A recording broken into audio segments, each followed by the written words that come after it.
Hello everyone, good morning to everybody. NET JRF champion YouTube channel पर मैं भी जंगला स्वागत करता हूं आप सभी का। स्वागत है आपका आज के इस सेशन में। और जैसा कि मैंने आपको बताया कि एचपीएससी का एग्ज़ाम कॉमर्स का बड़े ही पास है। इवन यूजीसी नेट का भी आपका पेपर आया हुआ है, वो भी जून के अंदर ही है ना। तो उसको ध्यान में रखते हुए मैंने यूनिट वाइज कॉमर्स के कुछ टॉपिक निकाले हैं। तो उसी में आज की जो हमारी यूनिट है उसका नाम है अकाउंटिंग एंड ऑडिटिंग। कल जो इससे पहले वीडियो हुई थी उसमें मैंने यूनिट 1 डिस्कस करी थी। आज हम लोग यूनिट 2 डिस्कस कर रहे हैं, अकाउंटिंग एंड ऑडिटिंग। तो इसमें भी आपके कुछ न्यूमेरिकल टॉपिक बड़े ही रिपीटेडली पूछे जा रहे हैं, तो इन्हें थोड़ा सा फोकस करके पढ़ना है।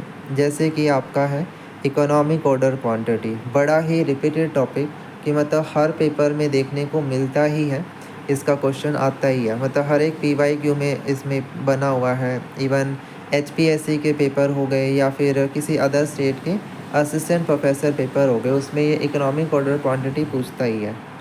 स्टैंडर्ड कॉस्टिंग में वेरिएंस का टॉपिक, कभी वो लेबर वेरिएंस पूछ लेगा, कभी मटेरियल वेरिएंस पूछेगा, कभी ओवरहेड वेरिएंस पूछेगा। तो उसके न्यूमेरिकल बड़े ही इंपॉर्टेंट हो गए। स्टैंडर्ड कॉस्टिंग की थियरीज़ इंपॉर्टेंट है, उसका प्रोसेस हो गया, राइट, उसके फीचर्स हो गए। ऐसे ही बेसिक चैप्टर है अकाउंटिंग कंसेप्ट एंड कन्वेंशंस का, बिल्कुल अकाउंटिंग प्रिंसिपल जिसे आप कहते हैं, उनमें आपके क्वेश्चन आते हैं, है ना। हर बार मतलब 2 या 3 क्वेश्चन हम देखते हैं कि नेट के पेपर में भी आ रहे हैं। तो ये आप मान के चलो भी एचपीएससी भी पूछेगी, है ना। अकाउंटिंग स्टैंडर्ड है, अकाउंटिंग स्टैंडर्ड कुछ फेमस है, कम से कम 30 तक के तो लर्न कर ही लो, क्योंकि उसमें मैच द फॉलोइंग में अगर आ जाते हैं तो फिर आराम से आप उसको एलिमिनेट करके निकाल सकते हो, है ना। बड़े ध्यान से करने की ज़रूरत पड़ेगी। गुडविल वैल्यूएशन है, गुडविल के आपके मेथड पूछ लेंगे, बताओ super profit method, average profit method, capitalization, annuity method, consideration method, है ना, नेट एसेट मेथड, बहुत सारे मेथड हैं। तो बड़े अच्छे से कैलकुलेशन पता होनी चाहिए। पार्टनरशिप में रेशो का टॉपिक बड़ा पूछा जाता है, जिसमें न्यू रेशो निकालना, ओल्ड रेशो से सेक्रीफाइसिंग रेशो, गेनिंग रेशो, ऐसे करके टॉपिक आपका पूछते हैं।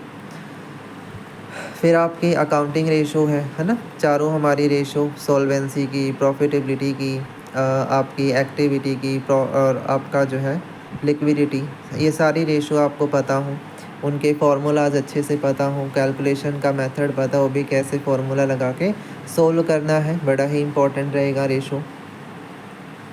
कैश फ्लो स्टेटमेंट से आपके क्वेश्चन बनते हैं और फंड फ्लो से भी बन रहे हैं, दोनों ही अच्छे से करो, कैश फ्लो और फंड फ्लो। आपको कोई ट्रांजेक्शन दी गई होगी और उस ट्रांजेक्शन में पूछेंगे कि बताओ इसमें कैश का इनफ्लो हुआ, आउटफ्लो हुआ, या ये सोर्स ऑफ फंड है या यूटिलाइजेशन ऑफ फंड है, क्या है।